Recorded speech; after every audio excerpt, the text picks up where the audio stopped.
আজকে আমাদের পুকুরে এখানে মাছ দিয়েছি, মাছ দেশি ট্যাংরা 60,000 ট্যাংরা দেওয়া হয়েছে। আজকে বয়স হচ্ছে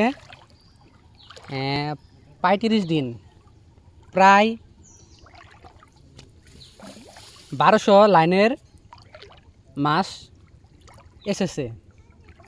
এখানে দেখেন প্রচুর পরিমাণের ডানও রয়েছে। এই ডানের কারণ হচ্ছে এখানে মাছটা ছায়ার ভিতরে মাছটা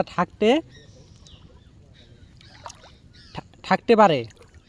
দেখেন পাউডার দেওয়ার সময় এই যে আমার পানি হেওলা ভরে এসছে।